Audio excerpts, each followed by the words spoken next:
going to talk a little bit more about the higher self today. And the higher self is the future version of you who has the life that you desire.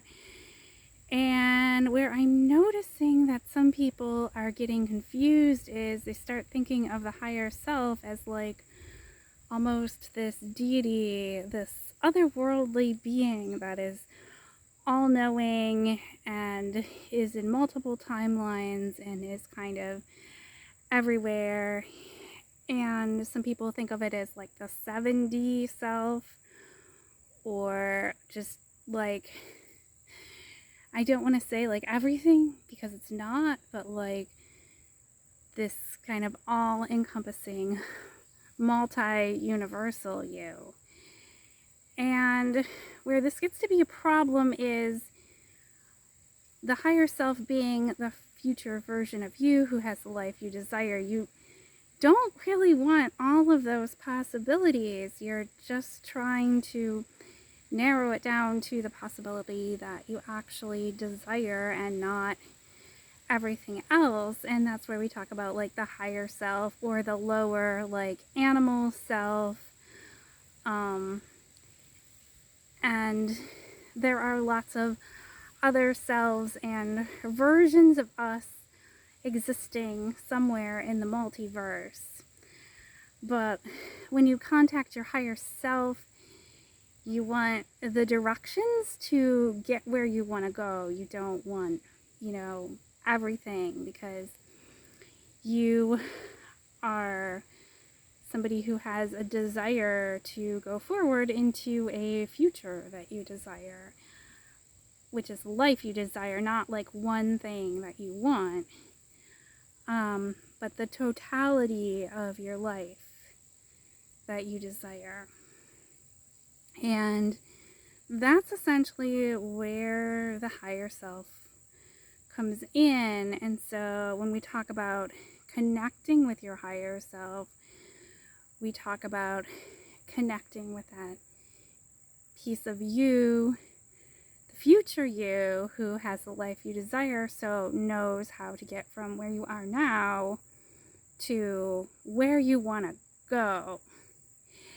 And so obviously that can get sidetracked by other people's desires, by past trauma and experiences that, interfere with like our emotions, thoughts, like negative thoughts. And so there's definitely things that can interfere with getting from where we are now to where we want to go. But if you look at like that 7D self, or like that, multiversal like deity self, from that perspective, that isn't really a thing, because it wouldn't really make sense for that to be a thing because of essentially having this vast capability to be everything. So, the future version of you who has the life that you desire is something that you can relate to from the standpoint of the current human incarnation that you are now. So it's getting from point A to point B. And this is where a lot of esoteric schools have kind of gone wrong. And then you see these people like meditating and doing all this kind of spiritual development.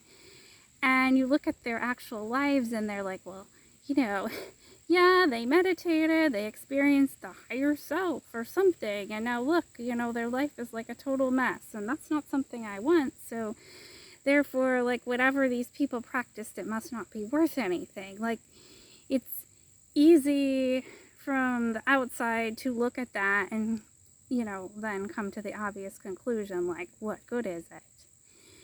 And I think this is something that has kind of put the damper on a lot of spiritual development for people, because there looking at that like, that's not something that I want. I want to have, worldly success and worldly, I want the life I desire. I don't care about some kind of esoteric gobbledygook that has no relevance to my day-to-day reality. Like, what's the point of that? And I want you to understand that it's not that these things are really separate. It's that to connect with the higher self, you want to tap into that capability of getting where you desire to go in life, and not just like one aspect of your life, but the overall big picture of what you desire your life to look like. And the hardest part of that is really tapping into the desire. So if something is blocking you from desiring, that can probably be the most difficult thing that you have to first get past in order to connect with your higher self. I hope that helps you, and if it's even more confusing, just leave a comment in the comments or a comment like wherever I've posted this, and I will be happy to create future content to answer all of your questions. Thank you.